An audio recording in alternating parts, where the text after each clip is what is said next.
regarde. C'est la maison de rêve. Ah. Ça va? Allô, Ça va? comment ça va? Avec toi? Bien. Je suis née en Touraine, un endroit au cou de la Loire.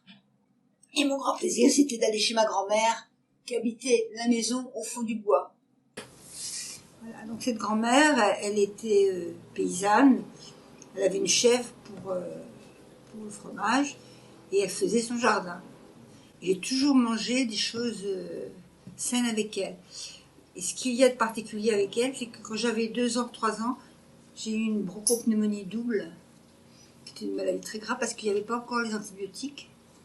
Et elle m'a soignée en faisant manger des limaces, une espèce de limaces, tu sais, orange là, qu'elle mettait dans un comment ça s'appelle déjà, un pilon. Et elle écrasait ça. C'était dégueulasse, mais elle me mettait des trucs dedans pour que je le mange plus facilement. J'ai habité pendant une quinzaine d'années dans un HLM, entre un stade et un jardin botanique. Alors j'étais toujours fourrée au stade, au jardin botanique. Il y avait plein de bestioles, plein de fleurs, très agréable. Et j'étais très très sportive aussi, parce que c'était une manière pour moi de sortir de ma famille et d'être ailleurs. Ma mère était paysanne d'origine, elle avait des parents paysans, c'était ma grand-mère, et elle a toujours aimé des choses très très simples. Par exemple, on mangeait des choses qu'on ne mange plus jamais ici. L'été, on mangeait ça s'appelait du miot au vin. On gardait le pain dur, on faisait un peu griller et on mettait dans un saladier, on mettait du vin avec de l'eau. Et on mangeait ça comme si c'était une friandise. J'adorais mon père. Mon père, c'était un artiste, il fabriquait plein de choses, il réparait tout. Et un jour, il m'a fait un vélo qui allait sur l'eau. Personne n'avait vu ça, et j'étais fière comme Martaban. Et en 68, j'ai rencontré Pierre. Donc on s'est mariés, je me suis mariée en robe noire, parce qu'elle était très saillante, très jolie. Et comme on avait des familles complètement différentes, mon mari c'était un aristo, mes parents étaient paysans et ils pouvaient pas se voir, ils pouvaient pas s'entendre. On s'est dit, on va partir au Sahara à 3000 km, comme ça on est tranquille. Tout le monde nous laisse tranquille. Voilà. Et de là, je suis partie, donc en 69, on est parti au Sahara pour faire une expérience géniale de pédagogie nouvelle adaptée aux enfants qui travaillaient, mais qui avaient du temps libre pour aller à l'école. Presque en une année, ils récupéraient tout le système scolaire primaire. Ils faisaient des efforts énormes. Il y en avait un notamment ses 2 parents étaient aveugles, mendiants, et lui il travaillait même la nuit avec une bougie pour apprendre plus vite encore. Je faisais la cuisine, mais avec la méthode de là-bas. Là-bas, ils font le pain dans un plat en bois, un grand plat en bois comme ça, qui s'appelle Kessa. Ils cassent le pain, ils font le couscous, ils font les bébés aussi. Ils font naître les bébés dans la gamelle. Ils accrochent une corde au plafond, et les femmes se mettent accroupies. Elles font leur bébé comme ça dans le plat. Ils mangent beaucoup de choses qui sont pas fraîches, les abricots sont séchés, les tomates sont séchées, il y a plein de choses qui sont vraiment, vraiment différentes. Et tout est conservé comme ça parce qu'il n'y a pas de frigidaire. Sauf, il y a un truc que j'ai trouvé exceptionnel, c'est que quand j'allais chez eux, comme ils n'avaient pas beaucoup de fruits et de légumes, j'amenais un melon, une pastèque. Quand j'arrivais là-bas, près de la tente, j'attendais à 100 mètres de la tente, comme ils font eux, pour que... On ne va pas directement frapper la porte, jamais. Non, on est en retrait et on attend que quelqu'un vienne pour te dire, savoir ce que tu veux. Et après, tu rentres. Et souvent, il y a un enfant qui vient, qui prend ta pastèque, qui fait un trou dans la terre, dans le sable, qui met la pastèque ou le melon comme ça. Après, il fait un dessin sur le sable, comme un escargot, et puis il met 1 litre d'eau de récupération. Et en un quart d'heure, 20 minutes, il n'y a plus d'eau. système si tu veux, de l'eau qui s'en va, ça refroidit. C'est très connu ça.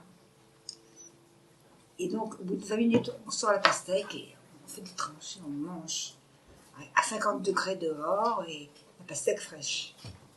C'est merveilleux. Hein. Quand les enfants étaient jeunes, j'avais aussi le restaurant. Et c'est pour ça que je ne faisais pas le soir, je faisais qu'à midi. Donc j'ai appris avec une chef bretonne, la cuisine traditionnelle pendant 3 ans. Et après, comme ça ne me plaisait pas, j'ai dit je vais inventer tout ce qui manque. J'ai vu un film aussi qui se passe en Israël, l'histoire d'une femme qui a des citronniers, qui fait une super boisson, que je vais vous offrir d'ailleurs. Je fais cette boisson avec 3 citrons, pour 5 litres de boisson. Alors en fait, je mets tout le citron, que je coupe en morceaux, et je le broie avec de l'eau, tout petit peu de sucre, une cuillère de sucre, un petit peu de gingembre, ou un peu de basilic, ou un peu de menthe, 3 citrons, 5 litres de boisson. Je pense que faut pas manger trop sophistiqué non plus, que l'estomac il peut pas forcément digérer 5-6 choses à la fois. Donc j'ai inventé plein de trucs, et notamment ça, c'est du sésame, parce que j'aime pas le gomasio comme on fait. Tu connais le gomasio? Ouais. Je trouve que c'est pas très bon. Là, ça c'est meilleur. Il faut faire griller le sésame soi-même dans le four. Une fois qu'il est bien grillé, on le sort, on le laisse un peu reposer et on prend une petite cuillère et on met du sel et on met trois endroits, on met du sel, une petite montagne. Après on prend l'eau dans un verre et on trempe dedans et on fait 3 gouttes sur le sésame chaque fois. Après on remue comme ça, et puis après on remue comme le couscous pour pas qu'il y ait de morceaux de sel dedans. Et alors, quand je faisais ça un jour, il s'est passé quelque chose, un accident.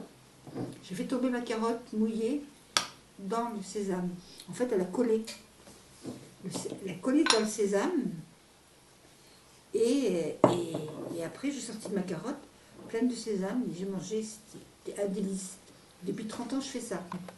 Quand je suis arrivée à Montbrun, j'ai voulu faire quelque chose de spécial avec les plantes. Et on s'appelait les aventurières du goût. Donc on amenait les gens, une quinzaine de personnes, dans la montagne, et on cueillait. Mais je ne faisais pas cueillir plus de 5 ou 6 plantes, parce que la mémoire, après, ça ne marche pas. Alors après, on ramenait toutes les plantes, et on faisait à manger, et on mangeait ensemble avec tout ça. Ce que je voulais apprendre aux gens, c'est avoir une autonomie, se débrouiller seul. Récemment, j'ai fait un cours, j'apprends à cuire des carottes sans eau. Déjà, il y a 80% d'eau dans les carottes. Mais les gens le savent, mais ne le savent pas. Et ça, c'est idiot. Parce que, voilà, 80% d'eau, et ça, c'est pas la peine d'en rajouter. C'est encore plus évident si on cuit des épinards. Il suffit de les poser dans un truc qui est tiède, de mettre le feu dessous, et en 2 minutes, c'est cuit, quoi. Sans eau, sans rien. Et les carottes, c'est pareil, bien que ce soit dur comme ça, elles deviennent croquantes, elles ont plus de goût, elles gardent la couleur, enfin, je sais pas. Mais moi, je mange jamais pareil. Je fais jamais 2 plats identiques. Toujours une surprise.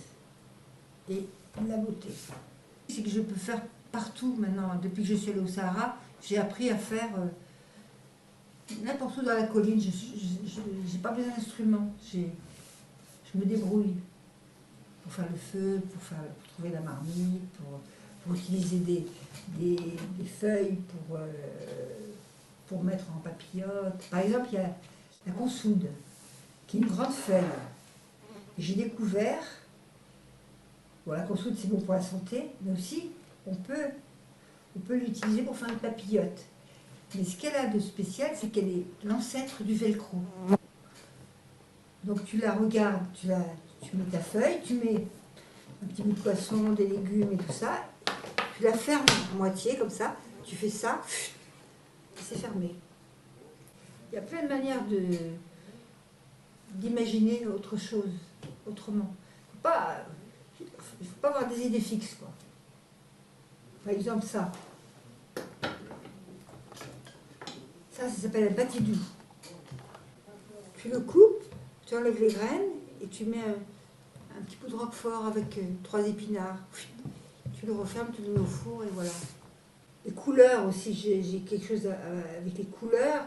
Je fais par exemple avec le pois chiche, je fais 17 couleurs, des houmous différents.